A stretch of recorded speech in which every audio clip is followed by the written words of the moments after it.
बिस्मिल्लाहिर्रहमानिर्रहीम। अस्सलाम वालेकुम।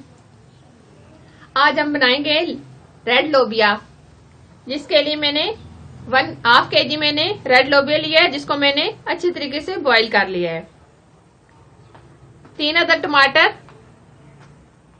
थोड़ा सा हरा धनिया, ये 3 से 4 ग्रीन चिली, 2 अदद मैंने प्याज बड़े साइज के लिए हैं जो मैंने रफली काट लिए हैं, 1 कप घी। इसमें जो मसाले जाएंगे, गरम मसाला पाउडर 1/2 स्पून, साबुत गरम मसाला 1/2 स्पून, धनिया powder 1/2 spoon, red chilli 1 spoon, हल्दी पाउडर 1/2 स्पून, नमक 1 स्पून, कसूरी मेथी 1/2 स्पून। ये 3 से 4 जमे मैंने लहसुन के लिए हैं। सबसे पहले हम इसमें घी डालेंगे, प्याज डालेंगे। अब हम प्याज को ब्राउन करेंगे।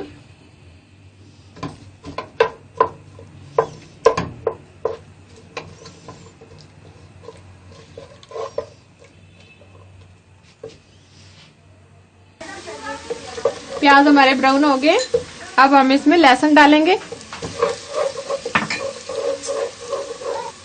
अब हम इसमें टमाटर शामिल करेंगे।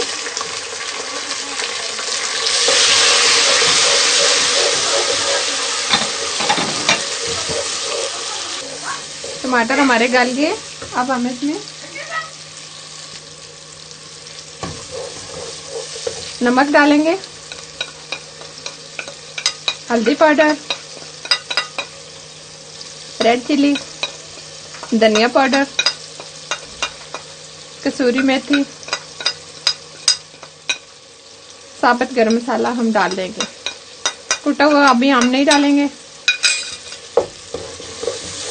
इसको हम 4 से 5 मिनट भूनेंगे।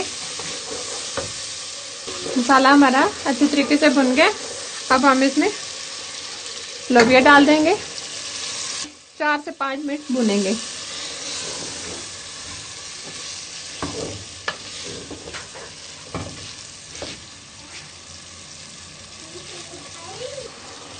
बहुत अच्छी तरीके से ये भुन गई है। अब हम इसमें पानी जो मैंने लोबिया से बॉईल करते वक्त निकाला था वो हम इसमें डाल देंगे, 1 कप के करीब। धनिया भी हम ऊपर से इस तरीके से डाल देंगे। ग्रीन चिली कुछ हम गार्निश के लिए रख लेंगे। 3 से 4 मिनट हम कवर करके इस तरीके से इसको होने देंगे। आंच हम मीडियम कर देंगे। अब हम इसमें गरम मसाला ऐड करेंगे। बहुत ही जबरदस्त हमारा रेड लोबिया तैयार हुआ है। राइस के साथ खाएं, रोटी के साथ खाएं। बहुत ही जबरदस्त रेसिपी है, आप जरूर ट्राई कीजिएगा। मेरे चैनल को सब्सक्राइब करना, लाइक करना और ये रेसिपी अपने दोस्तों के साथ जरूर शेयर करना, ताकि मैं इस तरह की रेसिपी आप लोगों के लिए लाती रहूं। अल्लाह हाफिज।